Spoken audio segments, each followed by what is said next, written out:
Good morning students, my name is Vishal Bansal. आज हम अपना cash flow statement 12th accounting से स्टार्ट करने जा रहे हैं। फर्स्ट ऑफ ऑल जो है मैं आपको डायरेक्ट ही कंसेप्ट पे आकर के कैश फ्लो स्टेटमेंट में कैसे अकाउंट बनते हैं, कैसे फॉर्मेट बनता है उसके बारे में सिखाऊंगा। कैश फ्लो स्टेटमेंट में हमारे पास दो मेथड अकाउंट बनाने के, एक डायरेक्ट मेथड है, एक इनडायरेक्ट मेथड है। डायरेक्ट मेथड जो है सीबीएसई 12th में नहीं है, इनडायरेक्ट मेथड हमारे सीबीएसई 12th में है, तो हम उसके अकॉर्डिंग क्वेश्चन को करेंगे। Cash flow statement accounting standard 3 में इनडायरेक्ट मेथड 3 पार्ट में डिवाइडेड है। First of all operating, second is investing and third is financing activity. In 3 part में आपको जो है अपनी पूरी बैलेंस शीट को डिवाइड करना है। जो ऑपरेटिंग एक्टिविटी है उसमें करंट एसेट, करंट लायबिलिटी का पार्ट है। जो इन्वेस्टिंग एक्टिविटी है उसके अंदर आपकी नॉन करंट एसेट का सारे पार्ट आएंगे, और जो आपकी फाइनेंसिंग एक्टिविटी है उसमें आपके बचे हुए जो पार्ट है लाइक शेयर होल्डर फंड और non current liability balance sheet के उसमें आ जाएंगे। कैश फ्लो स्टेटमेंट बनाते टाइम आपको एक चीज का ध्यान रखना है कि वर्ड है कैश फ्लो, मतलब कैश का इनफ्लो, कैश का आउटफ्लो। कैश का इनफ्लो मतलब कैश आ रहा है फर्म में तो प्लस कर लेना, और कैश अगर जा रहा है फर्म से, कैश आउटफ्लो, तो कैश को क्या कर देना, माइनस कर देना। ये आपका कैश फ्लो स्टेटमेंट में बनेगा। और वर्ड हम कैश का यूज करें तो इसमें एक चीज आपको याद रखना है, कैश फ्लो स्टेटमेंट में सिर्फ कैश के रिलेटेड ट्रांजैक्शन ही रिकॉर्ड होगी। जो ट्रांजैक्शन कैश में रिकॉर्ड नहीं हो सकती उसको हम रिकॉर्ड भी नहीं करेंगे। क्लियर है स्टूडेंट? ठीक है, इतनी बात आपको ध्यान रखना है। एक चीज और मैं आपको बता देता हूं, कैश फ्लो स्टेटमेंट में आप क्वेश्चन को वेरीफाई भी कर सकते हैं एंड में कि आपका क्वेश्चन सही है या क्वेश्चन सही नहीं है। उसके लिए एंड में आपके पास कैश फ्लो स्टेटमेंट में एक आपके पास करंट एसेट में कैश एंड कैश इक्विवेलेंट के आइटम गिवन होते हैं। उनको as a current asset treat करके आप ऑपरेटिंग एक्टिविटी में ना लेकर के आए, ठीक है, उसका यूज होगा एंड में क्वेश्चन के आंसर को मैच करने के लिए। तो कैश एंड कैश इक्विवेलेंट के आइटम क्या होते हैं, कैश, कैश एट बैंक या आपके पास marketable security, short term investments, ठीक है, कैश एट बैंक या आपके कुछ क्या होते हैं, कैश एंड कैश इक्विवेलेंट के आइटम होते हैं। इनको आपको ordinary asset like current asset treat नहीं करना है, इनको एंड में हम क्वेश्चन वेरीफाई करने के लिए रखेंगे। तो आइए स्टेटमेंट को बनाते हैं। Cash flow statement accounting standard 3 के अकॉर्डिंग कंपनी का नाम लिख सकते हैं जिस भी कंपनी की बना रहे हैं। पर्टिकुलर 2 आपके पास कॉलम होंगे, ये डेबिट क्रेडिट नहीं है। जो फर्स्ट कॉलम है उसमें रो फॉर्म में फिगर आती है, फाइनल फिगर नहीं होती है। और जो सेकंड कॉलम होता है उसमें फाइनल फिगर लिखते हैं, लाइक कैश फ्लो ऑपरेटिंग से कितना हुआ, कैश फ्लो फाइनेंसिंग से कितना हुआ या इन्वेस्टिंग से कितना हुआ, वो फाइनल कॉलम में आती है। क्लियर है? अभी सुनिए, जब हम cash flow from operating activity बनाएंगे तो सबसे पहले आता है net profit before interest and tax. Calculate कैसे होता है? कैलकुलेट करने के लिए एक वर्किंग नोट बनाना होता है। जो नेट हमारे पास में नेट प्रॉफिट बिफोर टैक्स है उसमें हमें करना क्या है, नेट प्रॉफिट, उसमें ऐड करना रिजर्व एंड सरप्लस, ऐड करना इंटरम डिविडेंड, ऐड करना प्रोविजन फॉर टैक्स, ऐड करना प्रपोज डिविडेंड, और अगर रिफंड ऑफ टैक्स दे रखा है वो करना होता है लेस। ठीक है, और फिर आपके पास फाइनल अमाउंट आ जाती है profit before interest and tax. अब आपको क्वेश्चन में देखिए कैसे प्रॉफिट मिलेगा। हमेशा क्वेश्चन में 2 ईयर होंगे, एक previous year and 1 is current year. Like 2016 is the previous year and 2017 is the current year. ठीक है, अभी सुनिए ध्यान से। जैसे कि मान लीजिए प्रॉफिट आपके पास प्रीवियस ईयर में 10,000 था, अभी आपके पास 15,000 है। रिजर्व एंड सरप्लस पहले 12,000 था, अब आपके पास 20,000 है। पहले प्रोविजन फॉर टैक्स जो है 10,000 था, अब प्रोविजन फॉर टैक्स 12,000 था। प्रोपोज डिविडेंड पहले 8,000 था, अब आपके पास ये 16,000 है। अभी देखिए ध्यान से सुने, पिछले साल प्रॉफिट 10 था, इस साल प्रॉफिट 15 है, तो इट्स मीन आपके पास प्रॉफिट 5,000 रुपए का बढ़ गया है। तो आपको नेट प्रॉफिट में यहाँ पे 5,000 रुपया लिखना है। ठीक है, पिछले साल रिजर्व एंड सरप्लस 12 थे, इस साल 20 है, 8,000 रुपए के रिजर्व एंड सरप्लस बढ़ गए हैं, तो 8,000 रुपए आपको यहाँ पे लिखने हैं। इंटरिम डिविडेंड जो होता है बीच में दिए जाने वाला डिविडेंड होता है, और ये आपको नीचे एडिशनल इन्फॉर्मेशन में लिखा होता है कि कंपनी ने इस साल इतने रुपए का इंटरिम डिविडेंड दिया, लाइक 10,000 या समथिंग कुछ भी, तो वो नीचे लिखा हुआ मिलता है एडिशनल इन्फॉर्मेशन में, वो हम यहाँ पे लिख देंगे। ठीक है, नहीं लिख रखा छोड़ देंगे। प्रोविजन फॉर टैक्स के बारे में ध्यान से सुने। एक होता है प्रीवियस ईयर, एक होता है करंट ईयर। जो प्रीवियस ईयर का टैक्स है वो हम इस साल पेड करते हैं, और जो करंट ईयर का टैक्स होता है वो हम अगले साल पेड करते हैं। तो करंट ईयर का टैक्स कितना, 12,000। तो ये जो 12,000 का टैक्स है वो यहाँ पे लिखा जाएगा, इसको यहाँ पे ऐड किया जाएगा, और 10,000 को इस साल पेड कर दिया जाएगा। ठीक है। प्रपोज डिविडेंड, प्रपोज डिविडेंड के लिए अकाउंटिंग स्टैंडर्ड 4 बना हुआ है प्रपोज का। तो उसमें क्या है कि ये कंटिजेंट लायबिलिटी के रूप में ट्रीट किया जाता है। प्रपोज मतलब प्रपोजल है, पेड करेंगे। तो हम प्रपोजल डिविडेंड के लिए एक चीज आपको नोट करनी है, सिर्फ प्रीवियस ईयर का ही डिविडेंड लेंगे, करंट ईयर का डिविडेंड नहीं लेंगे।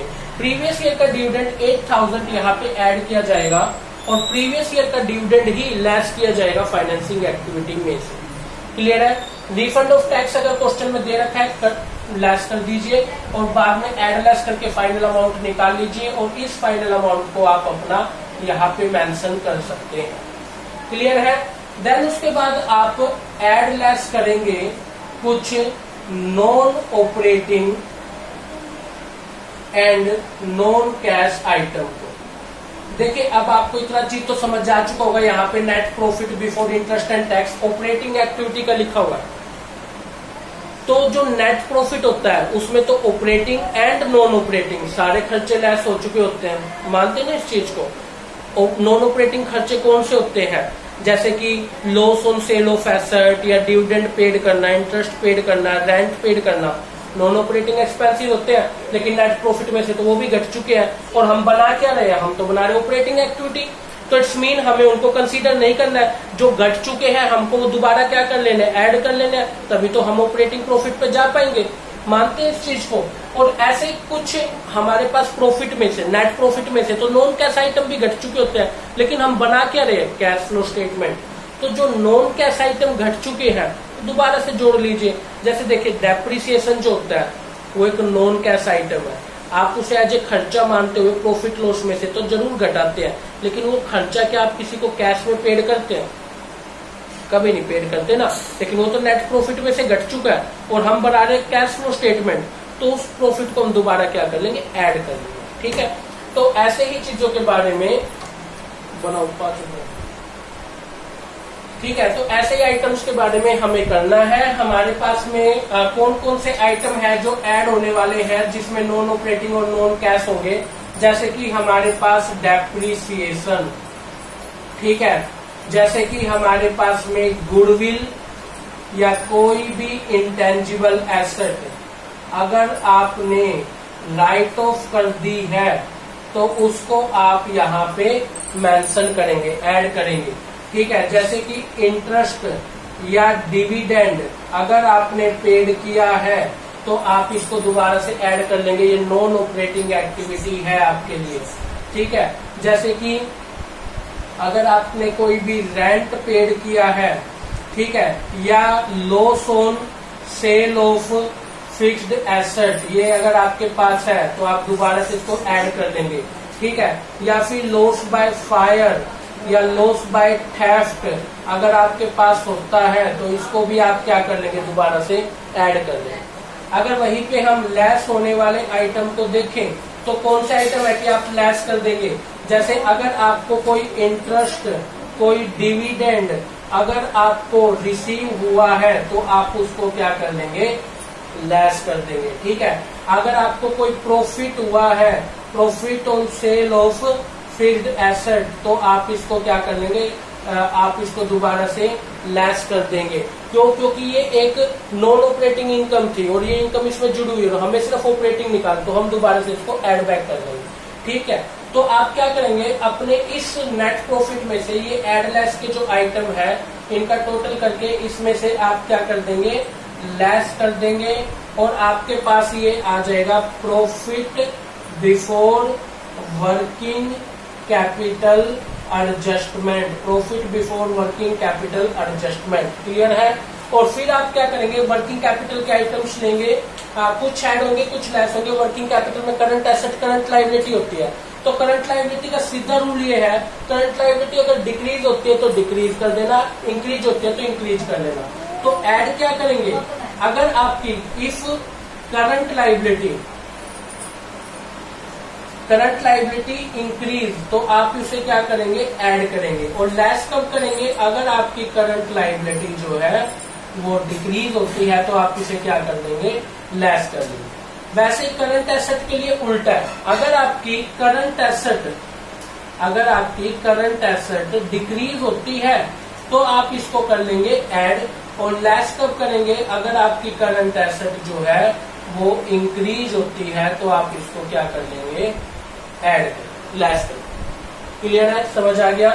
इनको टोटल कर लेना है। टोटल करने के बाद आप क्या करेंगे, जो आपका ये जो आपके पास profit before working capital adjustment आ गया था, उसमें से वर्किंग कैपिटल के एडजस्टमेंट घटाएंगे, आपके पास आ जाएगा profit after working capital adjustment. Profit after working capital adjustment, ठीक है। और इसमें से आप लेस कर देंगे, क्या लेस कर देंगे, टैक्स ड्यूरिंग द ईयर। जितना भी आपको टैक्स पेड करना है, कितना रुपए का टैक्स पेड करना है, जैसे देखिए 10,000 का टैक्स आपको पेड करना है इस साल में, तो लेस कर देंगे टैक्स ड्यूरिंग ईयर, ठीक है। तो आपके पास एंड में फाइनल अमाउंट आ जाएगी। और ये फाइनल अमाउंट अगर प्लस में आती है तो आप क्या लिखेंगे, कैश फ्लो फ्रॉम ऑपरेटिंग, ठीक है, एक्टिविटी।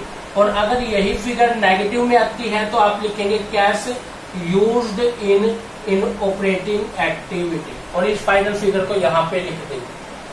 क्लियर है। ऐसे ही आपको इन्वेस्टिंग और फाइनेंसिंग बनानी है। इन्वेस्टिंग में नॉन करंट एसेट आएगी। अगर नॉन करंट एसेट से रुपया आ रहा है, जैसे कोई भी एसेट आप सेल करोगे तो रुपया आएगा, ऐड कर लो, समझ रहे हैं। कोई भी आपको इंटरेस्ट रिसीव हो, डिविडेंड रिसीव हो, इन्वेस्टिंग एक्टिविटी है, आप उस रुपए को ऐड कर लीजिए। लेकिन कभी भी रुपया जा रहा है, जैसे आप कोई एसेट को परचेज कर रहे हैं तो रुपया जाएगा, लेस कर दीजिए। ये सब किस में आएगा, इन्वेस्टिंग एक्टिविटी में। फाइनेंसिंग एक्टिविटी के अंदर क्या आता है, फाइनेंसिंग एक्टिविटी में शेयर होल्डर फंड हो गए और रिजर्व एंड सरप्लस और इसके नॉन करंट लायबिलिटी के आइटम आते हैं। अगर मान लीजिए शेयर इशू करके, डिबेंचर इशू करके, प्रीफरेंस शेयर इशू करके या बैंक से लोन लेकर रुपया आ रहा है तो प्लस कर दीजिए। और वहीं पे अगर आप मान लीजिए डिबेंचर्स की, प्रीफरेंस शेयर होल्डर की, बैंक के लोन की पेमेंट करें, रुपया जा रहा है, माइनस कर दीजिए। सिक्योरिटी प्रीमियम मिल रहा है आपको तो रुपया ऐड कर लेना। अगर आप प्रीमियम को पेड कर रहे हैं अपने डिबेंचर्स होल्डर को, माइनस कर देना। क्लियर है। ऐसे ही इंटरेस्ट पेड करना, डिविडेंड पेड करना फाइनेंसिंग एक्टिविटी है, फाइनेंस में से लेस हो जाएगी, ठीक है। फिर आपको क्या करना, ऑपरेटिंग, इन्वेस्टिंग और फाइनेंसिंग के तीनों आइटम को ऐड लेस कर लेना, ठीक है। उसमें आपने क्या करना है, जो भी आइटम आपके पास आया उसमें प्लस करना opening balance of cash and cash equivalent. Cash and cash equivalent का ओपनिंग बैलेंस उसमें प्लस कर लेना। तो अगर आपका opening balance cash and cash equivalent और जो ऑपरेटिंग, इन्वेस्टिंग, फाइनेंसिंग का टोटल था, अगर वो इक्वल आ जाता है closing balance of cash and cash equivalent के, तो इट्स मीन आपका क्वेश्चन बिल्कुल सही है, ठीक है स्टूडेंट। तो ये आपके पास प्रॉपर फॉर्मेट था कैश फ्लो स्टेटमेंट का, जो मैंने आपको समझाया।